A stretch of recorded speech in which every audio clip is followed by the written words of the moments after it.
बेटा अब इधर ठीक है definition the decomposition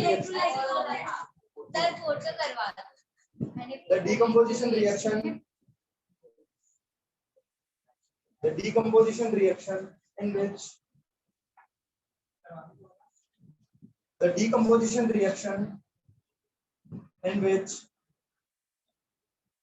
energy is given. The decomposition reaction in which energy is given in the form of light.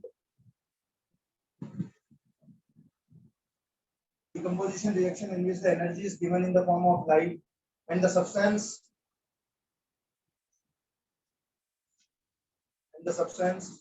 breaks down into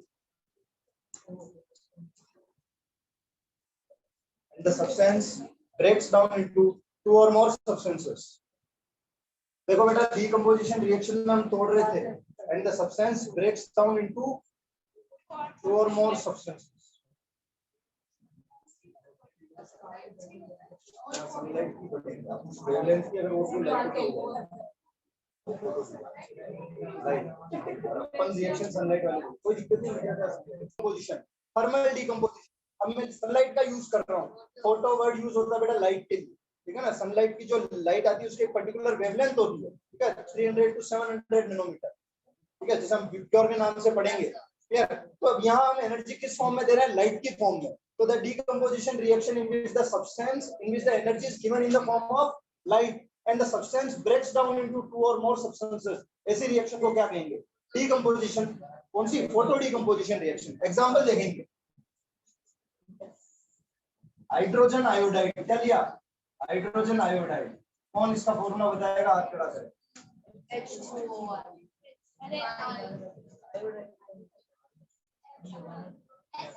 HI hydrogen होता है H plus में और फिर कल बाहर आई हाइड्राइड किसमें होती है I माइनस में अरे बताया ना हाइड्रोजन होता है H प्लस में हाइड्रोजन आयन और आयोडाइड किसमें होती है I माइनस में प्लस माइनस कैंसिल होंगे तो सब्सटेंस क्या बनेगा HI ये कौन है हाइड्रोजन आयोडाइड अब देखो बेटा जब हम हीट प्रोवाइड कर रहे थे तो हम एरो के ऊपर क्या ऐसा डेल्टा का सिंबल लगा रहे थे क्लियर यहाँ हम लिखेंगे H न्यू क्या लिखेंगे H ये फ्रीक्वेंसी है बेटा न्यू क्या है फ्रीक्वेंसी और H होता है बेटा यहाँ पे प्लैंक्स कांस्टेंट कुल मिलाकर लाइट को इससे रिप्रेजेंट किया जाता है लाइट की एनर्जी को किससे रिप्रेजेंट किया जाता है H न्यू से किससे represent new is the frequency of light ठीक है फ्रीक्वेंसी होती है न्यू इस तरह से थोड़ा न्यू इस्तेमाल ठीक है ना तो ये H न्यू किसको रिप्रेजेंट कर रहा है कौन सी एनर्जी को लाइट एनर्जी को किसको रिप्रेजेंट कर रहा है लाइट एनर्जी को तो जब हम HI को इस तरह से रखते हैं तो बेटा ये टूट जाता है H2 प्लस I2 और यहाँ से दो गैस बाहर निकलती है एक तो हाइड्रोजन गैस और एक आयोडीन ठीक है ना ये क्या है आयोडीन गैस और हाइड्रोजन गैस दोनों गैस बाहर निकलती है क्या ये डीकंपोजिशन रिएक्शन हुई yes the energy is given in the form of light and the substance breaks down into two or more substances ऐसी रिएक्शन को क्या कहेंगे फोटो डीकंपोजिशन बैलेंसिंग बताएं हाइड्रोजन दो आयोडीन दो यहाँ एक एक दो लगा दो रिएक्शन क्या होगी क्लियर अच्छा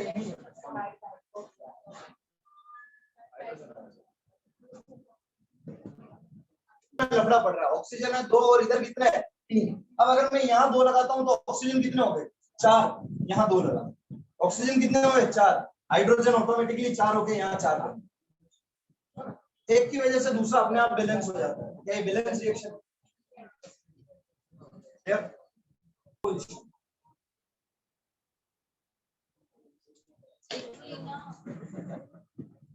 डेफिनेशन लिख लिया आप लोगों ने लिखा है लिखो द डीकंपोजिशन रिएक्शन लिख लो ओके वही है बस उसमें एक वर्ड चेंज करें the decomposition reaction in which energy ऊपर वाले से मिलाते चले देखो कहां चेंज आएगा the decomposition reaction in which the energy is given in the form of electricity the decomposition reaction in which the energy is given in the form of electricity and the substance breaks down into two or more substances The decomposition reaction in which energy is given in the form of electricity and the substance breaks down into two or more substances. ऐसे reaction को क्या बोलेंगे? Electrolytic decomposition. अरे clear? सीधा बढ़ेंगे उदाहरण की तरफ. Example, most common H2O. अरे क्लियर? क्या है ये? लिक्विड. इसमें क्या पास कराएंगे? इलेक्ट्रिसिटी. यहाँ से दो गैसेस बनेगी बेटा, एक तो बनेगी हाइड्रोजन गैस और एक क्या बनेगी? ऑक्सीजन. तो ये है इसको H2O में भी.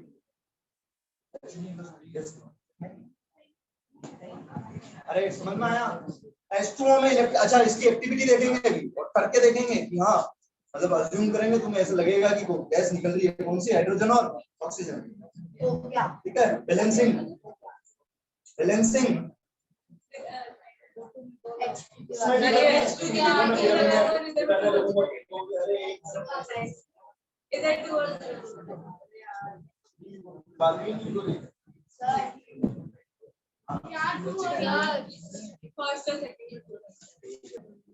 बताएं इसका फॉर्मूला. बोलेगा कोई नहीं.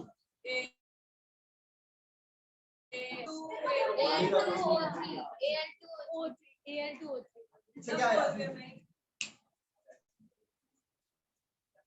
एल्यूमिनियम ऑक्साइड का फॉर्मूला बताए थे. आलू कितने रुपए बताए थे? 3 रुपए किलो. और ओस किसमें थी? -2 में. ठीक है. आलू 3 रुपए किलो. ओस ऑक्साइड और सल्फाइड. ऑक्साइड होती -2. देखना बेटा प्लस माइनस क्या हो जाएंगे? कैंसिल. ये 2 उठ के कहां जाएगा? इधर. और ये 3 उठ के कहां जाएगा? इधर. फॉर्मूला क्या बना बेटा? Al2O3. एल्यूमिनियम ऑक्साइड है. ठीक है. अब देखें इसका एक कॉमन नेम है, ध्यान रखना बेटा. इसको कहते हैं एल्यूमिना. क्या कहते हैं? इसका कॉमन नेम है ये. जैसे कि कैल्शियम ऑक्साइड को क्विक लाइम, कैल्शियम हाइड्रोक्साइड को स्लैग लाइम, इसी तरह एल्यूमिनियम ऑक्साइड का क्या नाम है? Potassium chlorate. वो कॉमन नेम नहीं है, एनाइन का नाम ही क्लोरेट.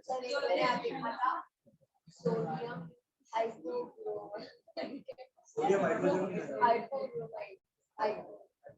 हाइड्रोक्साइड. सोडियम नाइट्रोक्साइड देखा. अरे देखें तो क्या नाम है इसका? एल्यूमिना. अब इसमें क्या पास कराएंगे बेटा? अरे क्या पास कराएंगे? इलेक्ट्रिसिटी. क्या पास कराएंगे इसमें? इलेक्ट्रिसिटी. तो देखो बेटा यहाँ से एक तो बनेगा एल्यूमिनियम सॉलिड प्लस बनेगी oxygen gas. Oxide aluminium oxide solid salt बनना. अच्छा ऑक्सीजन की तरफ बढ़ेगा. बोले यार यहाँ 3 है यहाँ 2 है. ऐसा क्या करो कि दोनों तरफ बराबर हो जाए? या तो इसको 3 से मल्टीप्लाई करो और इसको 2 से करो. तो बोले ऑक्सीजन कितने हो गए? 6. इधर ऑक्सीजन कितने हो गए? 6. लेकिन एल्यूमिनियम कितने हो गए? यहाँ कितने? 2. यहाँ क्या लगाओ? हिट एंड ट्रायल मेथड इसलिए कहते हैं इसको. हिट मारना है. एक के बैलेंस. देखो पता नहीं था कि पहले ऑक्सीजन को बैलेंस करना है. हमने शुरुआत कहां से की? एल्यूमिनियम से. एल्यूमिनियम को बैलेंस किया, ऑक्सीजन को बैलेंस किया. ऑक्सीजन को बैलेंस करने की वजह से एल्यूमिनियम बैलेंस नहीं हो पाया. हमने पहले 2 लगाया. हमने देखा कि ऑक्सीजन को जब बैलेंस किया तो एल्यूमिनियम 4 हो चुका है. तो यहाँ ऑटोमेटिकली क्या लगा देगा? चल पा रहे हैं? हेडिंग लगाए illustration for thermal decomposition.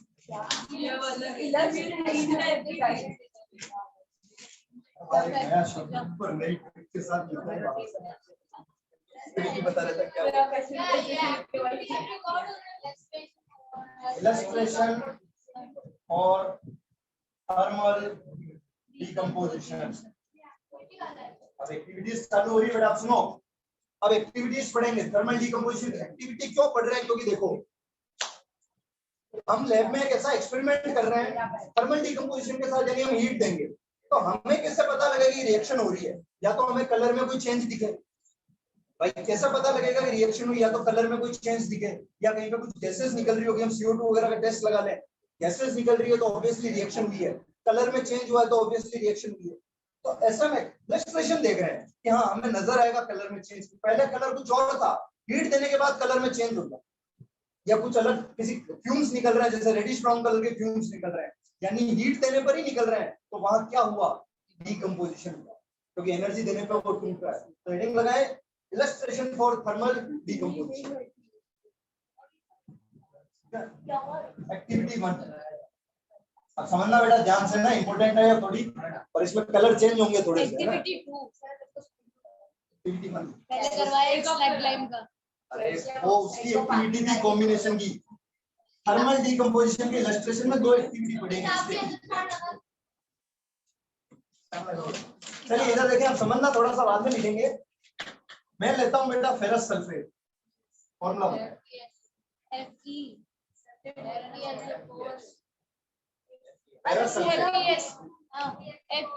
FeSO4 sulphate होता है SO4 -2 फेकू। मैग्नीशियम का मंजन फेकू +2 -2 कैंसिल, फॉर्मूला क्या बना FeSO4। अब एक खास बात आ जाती है यहाँ पे, समझना, ये केवल FeSO4 और फेरस सल्फेट ही नहीं है, आयरन सेकंड भाई सर को तो बोल दे। ये केवल फेरस सल्फेट, फेरस बोल रहा हूँ तो आयरन कहाँ से आएगा? ये केवल फेरस सल्फेट ही नहीं है, ये हाइड्रेटेड फेरस सल्फेट है, यानी इसके पास पानी होता है। क्या होता है? पानी। इसके अंदर क्या होता है? अच्छा इसके अंदर, सॉल्ट के अंदर क्या होता है? पानी। एक FeSO4 का मॉलिक्यूल अपने साथ कितना पानी लेके चलता है? 7। वापिस सुनना, ये FeSO4 केवल FeSO4 नहीं है, ठीक है, चमत्कार ये फेरस सल्फेट, इसका नाम है हाइड्रेटेड फेरस सल्फेट। हाइड्रेटेड मतलब वाटर, इसके अंदर क्या होता है? पानी होता है, ठीक है ना, तो इसलिए इसको कहते हैं हाइड्रेटेड फेरस सल्फेट। तो सर कितना पानी होता है? एक FeSO4 का मॉलिक्यूल अपने अंदर 7 पानी के मॉलिक्यूल लेके चलता है। कितने? 7। तो इसका फॉर्मूला कैसे लिखेंगे? FeSO4.7H2, ठीक है ना। अब ये टॉपिक वापस आएगा जब हम एसिड बेस पढ़ेंगे, वाटर ऑफ क्रिस्टलाइजेशन के नाम से। वापस समझा रहा हूँ, एक मॉलिक्यूल या एक कंपाउंड अपने साथ कितने मॉलिक्यूल पानी को होल्ड करके रख सकता है? यहाँ फेरस सल्फेट 7 कर सकता है। जब एसिड बेस पढ़ेंगे वहां जिप्सम आएगा। इसको बोलते हैं बेटा वाटर ऑफ क्रिस्टलाइजेशन। क्या बोलते हैं? Water of crystallization. एक मॉलिक्यूल या एक कंपाउंड अपने साथ वाटर के कितने मॉलिक्यूल्स होल्ड करके रख सकता है, उसकी वैल्यू क्या होगी? वाटर ऑफ क्रिस्टलाइजेशन, ठीक है। अच्छा, अगर मैं यहाँ ऐसे लिखता हूँ 2FeSO4, तो बताओ यहाँ क्या लिखना पड़ेगा? 14H2। एक FeSO4 का मॉलिक्यूल अपने साथ 7 पानी लेके चलता है, तो 2 कितने लेके चलते? समझ में आया? इसको कहते हैं वाटर ऑफ क्रिस्टलाइजेशन। ये एसिड बेस में रिपीट होगा और पूरा एक टॉपिक है। इस चैप्टर में केवल ये एक जगह आ रहा है, यहाँ पे 7H2। अरे क्लियर? तो देखें, इसका नाम हो गया फेरस सल्फेट। क्या मैं लिख दूं हाइड्रेटेड फेरस सल्फेट? क्लियर? अब देखें बेटा, हम किसका डिकम्पोजिशन पढ़ने जा रहे हैं? Thermal decomposition. इसका अब देखो, इसको मैंने लिया एक टेस्ट ट्यूब में। अच्छा, कहीं भी एक वर्ड दिखेगा जिसका नाम आएगा बॉइलिंग ट्यूब। क्या नाम आएगा? Boiling tube. There is not a major difference between a test tube and a boiling tube. फर्क इतना सा होता है, या तो साइज का हो सकता है, या फिर ये थोड़ा गर्म होने पे इतना जल्दी ब्रेक नहीं हो, ठीक है ना। बाकी ये एक्सपेरिमेंट आप टेस्ट ट्यूब के अंदर भी कर सकते हैं, क्या, क्योंकि हम इसको क्या देंगे? हीट देंगे, थर्मल डिकम्पोजिशन कर रहे हैं। तो 2 तरह की ट्यूब्स होती है, boiling tube and test tube and boiling tube. Boiling tube probably हम जब चीजों को गर्म करते हैं उसके लिए काम आती है, और टेस्ट ट्यूब नॉर्मल रिएक्शंस के लिए। तो कहीं बॉइलिंग ट्यूब लिखा हुआ मिल जाएगा, कहीं टेस्ट ट्यूब लिखा हुआ मिल जाएगा, कोई इशू नहीं है उसमें। क्लियर? तो मैंने बॉइलिंग ट्यूब में लिया बेटा। अरे जो देखो यार, तो भूल जाते हैं। FeSO4.7H2 मैंने किसके अंदर लिया? बॉइलिंग ट्यूब के अंदर। और अब हम इसको नीचे से फ्लेम दे रहे हैं एक बर्नर के थ्रू। क्या दे रहे हैं बेटा? फ्लेम दे रहे हैं बर्नर के थ्रू, ठीक है। अब देखें यहां से, क्या ये रिएक्शन होगी? अरे होगी या नहीं होगी? टेस्ट ट्यूब के अंदर क्या लिया? FeSO4.7H2, और हम इसको नीचे से हीट कर रहे हैं बर्नर या स्पिरिट लैंप पे। देखना ध्यान से, थर्मल डिकम्पोजिशन होगा। इसका कलर होता है बेटा लाइट ग्रीन। कैसा कलर होता है इसका? FeSO4.7H2 होगा। जब इसको हीट देते हैं तो इसमें से ये सारा पानी बाहर निकल जाता है, ठीक है। इसको आराम से भी ऑब्जर्व कर सकते हैं, इतनी हीट की भी जरूरत नहीं है। इसको एक कागज में पैक करें। जब केमिस्ट्री के प्रैक्टिकल्स होते हैं ना, तो हम सॉल्ट देते हैं कि पता करके लाओ ये कौन सा सॉल्ट है, तो हमको एक कागज में पैक करके देते हैं। उसको कुछ लिखा नहीं रहता, बस सॉल्ट बोलते, कलर है व्हाइट है, पता करो, रिएक्शंस करनी पड़ती है। इसकी खास बात ये, इसको जब कागज पे पैक करते हैं ना, तो ये वाटर रिलीज करता है। ये क्या रिलीज करता है? वाटर। क्योंकि इसके अंदर क्या प्रेजेंट है? Water of crystallization. और ये एनवायरमेंट इतना रिलीज नहीं करेगा, लेकिन इसको एनवायरमेंट का टेम्परेचर मिल रहा है। एक तो हमने इसको डिब्बे में एयर टाइट कर रखा है, अंदर ये पूरा इसका बॉक्स खोलते हैं तो अंदर भी हमें क्या दिखता है? इसको जितना टेम्परेचर मिलेगा ये क्या करेगा? पानी को लूज करेगा। तो यहाँ तो हम एक्सटर्नल हीट दे रहे हैं, तो जब मैं एक्सटर्नल हीट देता हूँ तो इस बीच का कलर कौन सा है? Light green. यहाँ बनता है बेटा FeSO4+7H2। बाबू इधर देखो, इंपॉर्टेंट है। अरे जब मैंने इसको हीट किया तो क्या ये पूरा का पूरा पानी बाहर निकल गया। अब सर आपको कैसे पता लग रहा है कि यहाँ डिकम्पोजिशन हो रहा है? इसका कलर पहले कौन सा था? इसका कलर हो जाता है डर्टी व्हाइट। ऐसा कलर प्योर व्हाइट नहीं, व्हाइट कलर, लेकिन भद्दा सा व्हाइट होता है ना, गंदा हो चुका होता है, डर्टी व्हाइट। क्लियर? ठीक है, तो ये कलर हो गया। तो देखो क्या कलर में चेंज आया? ये पहले क्यों नहीं आया? पूरा ग्रीन कलर का था और डर्टी व्हाइट कलर का हो गया जैसे ही हमने हीट दी। यानी कि यहाँ से जब हीट देने पे ये पानी क्या हो गया? सारा बाहर निकल गया। तो ये कौन सी रिएक्शन हो गई यहाँ? Decomposition reaction. कौन सी रिएक्शन? Decomposition reaction. समझ में आई? अब देखो, अब इस FeSO4 को और गर्म करेंगे। अभी तो अगर पानी बाहर निकला ये वेपर बन के उड़ जाएगा।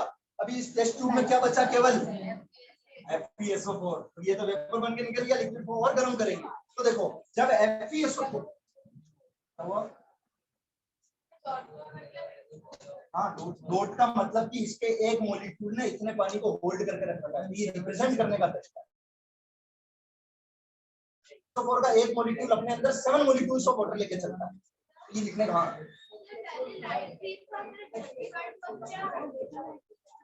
इसी की वजह से तो नहीं होता, पर इसका कलर इस कंपाउंड का ये होता है, कलर चेंज हो जाए। यानी रिएक्शन कौन सी होती है? ये लाइट ग्रीन।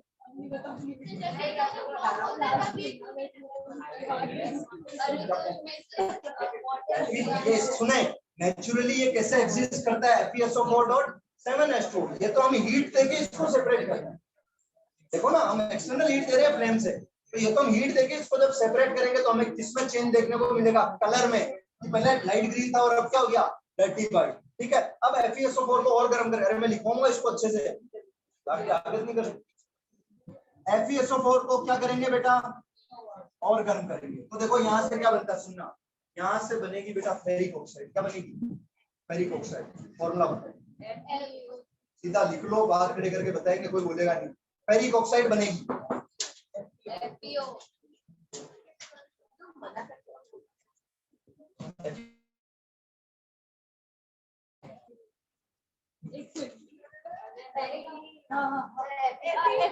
मैंने कहा था जो छोटे होते हैं वो रस होते हैं, ठीक है ना? जो छोटे होते हैं वो रस होते हैं। Fe+2 और +3 में +2 छोटा है, ये फेरस है। +1 छोटा था तो वो क्या था? क्यूप्रस था। एक बना क्यूप्रिक, ठीक है ना? यहाँ Fe+2 फेरस है और ये क्या है? फेरिक है। ऑक्साइड ओस किसमें होती है? -2। तो देखो फेरिक बनेगा Fe+3 और ओस बनेगी O-2। प्लस माइनस कैंसल, 3 उठ के आ जाएगा यहाँ पे, 2 आ जाएगा यहाँ पे। फॉर्मूला क्या बना? Fe2O।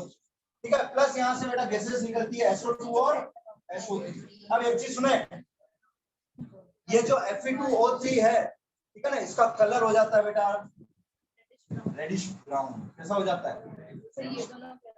ये gases sulphur dioxide, sulphur trioxide. ठीक है, अब इधर सुनना, देखें मैं एक बार इसको इंग्लिश लैंग्वेज में बोलता हूँ कि when the FeSO4 यानी ferrous sulphate is further decomposed, ठीक है ना, it leads to the production of oxides of sulfur and a reddish brown residue। Residue मतलब ये टेस्ट ट्यूब के अंदर बचा हुआ रह जाएगा। and the reddish brown residue of ferric oxide remains inside the test tube। वापस सुनना, जब मैं हाइड्रेटेड फेरस सल्फेट को हीट करता हूँ तो वाटर ऑफ क्रिस्टलाइजेशन अलग हो जाता है और मुझे क्या मिलता है? और is further decomposed by applying the heat, we obtain the oxides of sulfur and the reddish brown residue of ferric oxide remains in the test tube। Obviously test tube। तो ये किसका इलस्ट्रेशन है सर? तो हमें कैसे पता लग रहा है? देखो यहाँ हर बार कुछ न कुछ हमें एक ऐसी चीज मिल रही है जिससे हमें देखने को मिल रहा है। क्या यहाँ पे कलर में चेंज हुआ? यहाँ पे रेडिश ब्राउन रेसिड्यू मिल रहा है हीट देने पे। तो हमें साफ ऑब्जर्वेशन में ये पता लग रहा है कि जब हम हीट दे रहे हैं तो कंपाउंड कुछ नया बन रहा है, और हीट देने पे कंपाउंड कुछ नया बन रहा है, तो रिएक्शन किसकी? डिकम्पोजिशन की। इसकी है डिकम्पोजिशन। समझ में आया? लिखेंगे, देखो एक्टिविटी 1, मैं लिखूंगा ना, ये तो समझाया मैं। देखो एक्टिविटी 1, टेक स्मॉल अमाउंट, हाँ बस एरो लगा के बहुत सारे पॉइंट चाहिए। Take small amount of ferrous sulphate, formula लिख लेना, break FeSO4, take small amount of ferrous sulphate in a test tube या in a boiling tube, boiling tube लिखो, टेस्ट ट्यूब लिखो, take small amount of ferrous sulphate in a boiling tube, clear, ठीक है। Next लिखें, hold the test tube और boiling tube, हाँ hold the boiling tube, hold the boiling tube, hold मतलब पकड़ना उसको, भैया सुनो उसको गर्म करेंगे तो हाथ से पकड़ के करोगे क्या, नहीं, ठीक है ना, टॉन्ग्स आते हैं केमिस्ट्री लैब में, ठीक है ना, उसमें फिट हो जाएगा, उसको टाइट कर देंगे और उसके पीछे लकड़ी लगी हुई रहती है और आगे लोहे का स्टील का बना हुआ रहता है, क्या, ठीक है ना, तो लिखिए होल्ड द टेस्ट ट्यूब, हाँ boiling tube with pair of tongs, ठीक है ना, पकड़ने का आता है बेटा टेस्ट ट्यूब, इसके देखो ऐसे दो शेप रहेंगे, टेस्ट ट्यूब इसके बीच में फिक्स हो जाएगी और हम इसको टाइट करेंगे, तो टेस्ट ट्यूब हमारी कहीं नहीं जाएगी, पीछे लकड़ी रहेगी, क्लियर, तो hold the test tube with the pair of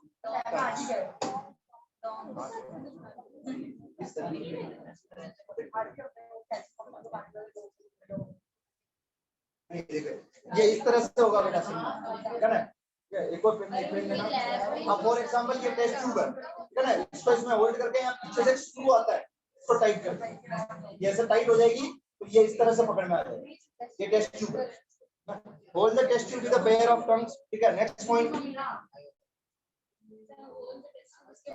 हां with the pair of tongs, hold the test tube with pair of tongs. Third point, heat the test tube,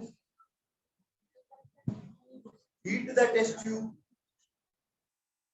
over the flame of a burner,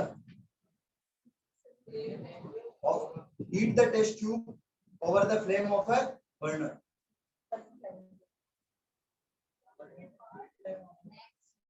next point, note the color of the ferrous sulfate, bas next point, note the color of the ferrous sulfate, note the color of ferrous sulfate before heating, note the color of the ferrous sulfate before heating, it is light green in color, note the color of the ferrous sulfate before heating, it is light green in color, before heating, गर्म करने से पहले ferrous sulphate का colour देख लें, कौन सा colour है, light green, note the colour of the ferrous sulphate before heating, it is light green in colour, clear, ये खत्म हो गई हमारी एक्टिविटी, लिखें ऑब्जर्वेशन, और क्या करना, अरे टेस्ट ट्यूब लिया, बॉइलिंग ट्यूब ली, उसमें डाला फेरस सल्फेट, टंग से पकड़ा और उसको गर्म कर रहे हैं,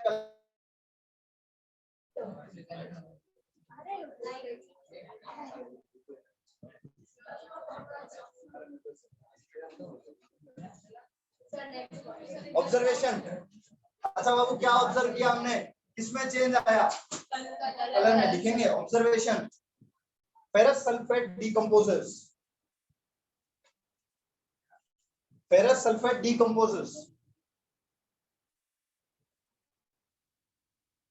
फेरस सल्फेट डिकम्पोजेस, ठीक है, and becomes dirty white in color,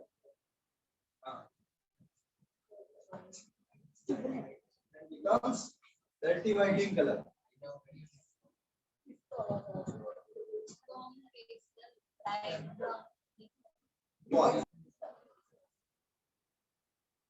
on further decomposition, on further decomposition, on further decomposition, on further decomposition, reddish brown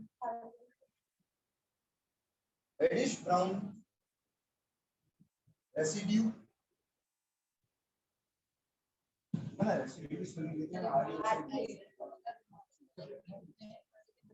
ठीक है ना, On further decomposition, reddish brown residue of ferric oxide, कौन सी oxide है प्रभु? ये ferric oxide है ना, Fe+3 में, हाँ Fe2O3 Fe+3 में है यहाँ फेरिक, ठीक है। तो on further decomposition, reddish brown residue of ferric oxide and oxides of sulfur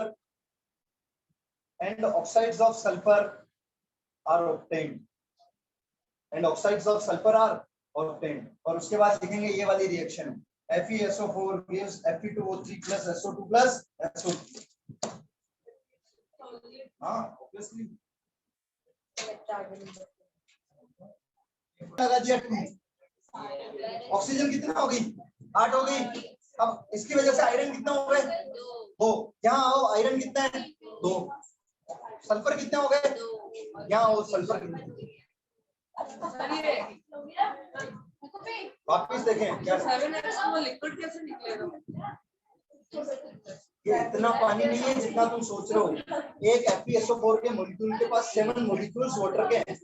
हल्का एक छोटा सा इतना सा पानी लेना, उसको उबालना, मतलब पानी भी नहीं लेना है, ऐसा समझना कि गिलास नमक में पानी डाल के हल्का सा उसको गीला करना है, मॉइस्चर लाना है, उसको गर्म करो। क्या पानी उड़ेगा? नहीं उड़ेगा, पर गैस आएगा। नहीं तो वो तो लिक्विड गैस तो फिर फर्दर हीटिंग में जा रहा है ना। अपन ने इस रिएक्शन को यही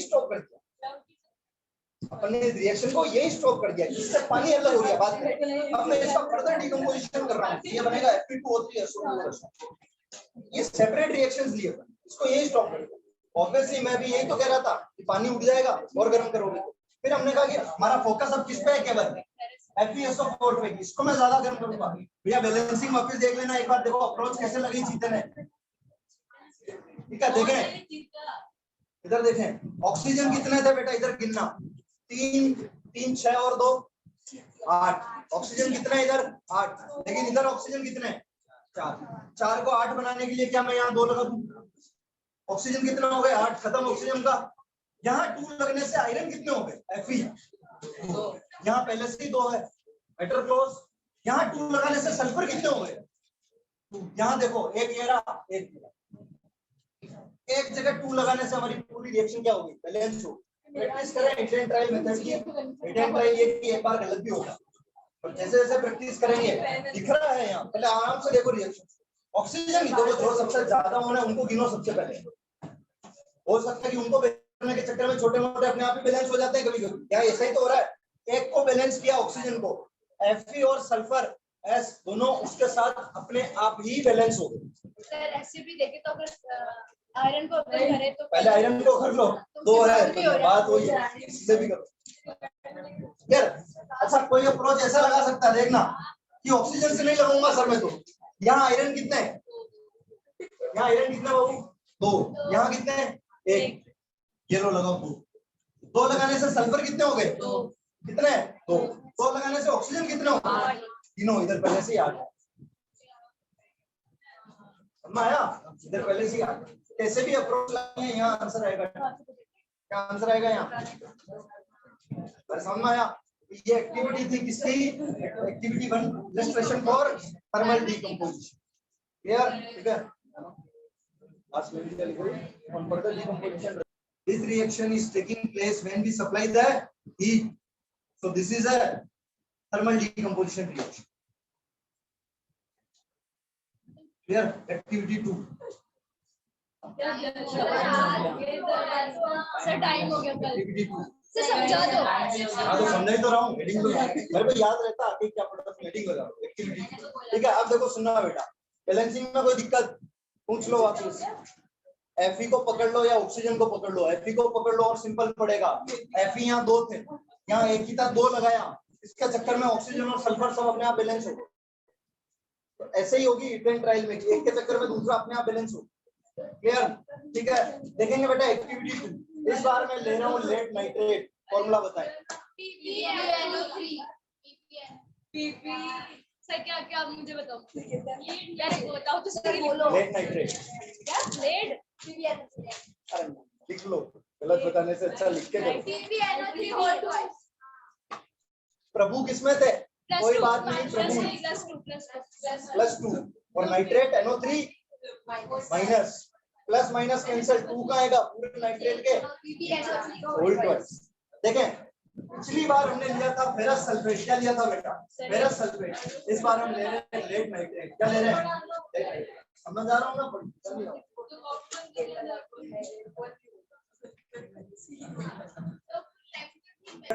अभी तो ठीक है ये रिएक्शन चली, लेकिन एसिड बेस तो आ गया ना, और अगर चार्जेस याद नहीं हो तो थोड़ी सी समस्या होगी।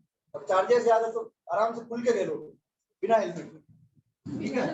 Pb+2 माइनस, देखें ये यहाँ क्या बनेगा?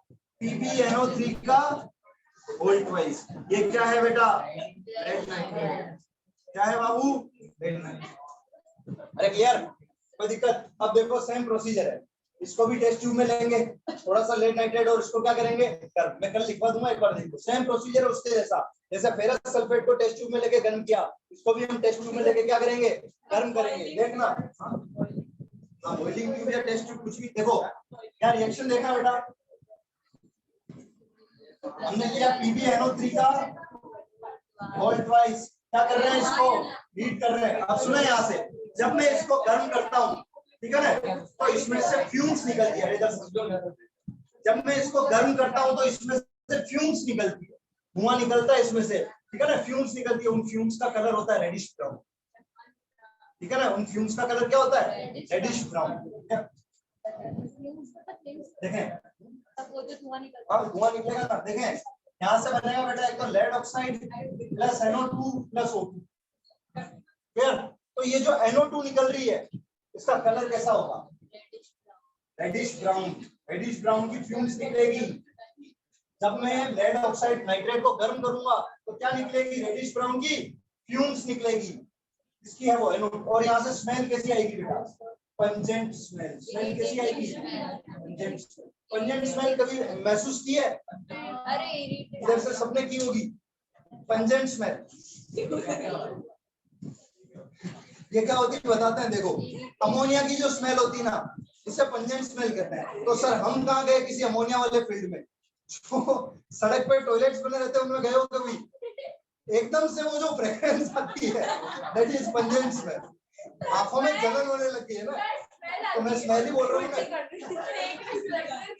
आंखों में जलन हो गई, दैट इज पंजेंट स्मेल। यहाँ से आती हो ये क्या बेटा? पंजेंट स्मेल है। किसकी स्मेल होती है? अमोनिया की। किसकी? अमोनिया की। क्लियर? हम बेटा यूरिया एक्सक्रीट करते हैं। क्या एक्सक्रीट करते हैं? यूरिया। यूरिया का फॉर्मूला NH2NH3। तो देखो, और अमोनिया का क्या होता है? NH3। यानी कहीं ना कहीं ये कंपाउंड इसमें देखने को मिल रहा है, तो इसीलिए अमोनिकल स्मेल है। कैसी स्मेल है? अमोनिया की स्मेल। पंजेंट स्मेल बोलते हैं उसको। क्या बोलते हैं? Pungent smell. तो देखें यहाँ से बनेगा रेडिश ब्राउन कलर की फ्यूम्स निकलेगी, किसके साथ? पंजेंट स्मेल के साथ। किसके साथ? Pungent smell. और सुनना, अब देखो क्या ये टेस्ट ट्यूब के अंदर लिया था? अरे लिया था ना सॉलिड फॉर्म में। इसको गर्म किया, एक तो ये गैस निकल रही है और एक ऑक्सीजन निकल रही है। हमें इसका कलर दिख रहा है रेडिश ब्राउन कलर की। क्या निकल रही है बेटा? फ्यूम्स। क्या ये टेस्ट ट्यूब के अंदर बच जाएगा? इसका कलर होता है येलो। कैसा कलर होता है? ये कलरलेस है, ठीक है ना, व्हाइट कलर है। देखो ये व्हाइट कलर का था लेड नाइट्रेट। कैसा कलर का था? व्हाइट। कलरलेस मतलब व्हाइट, ठीक है ना, ऐसा कुछ specific colourless in the sense कोई स्पेसिफिक कलर नहीं, it's white. Most of the salt white होता है। जब इसको हीट किया तो टेस्ट ट्यूब के अंदर कौन सा कलर मिला?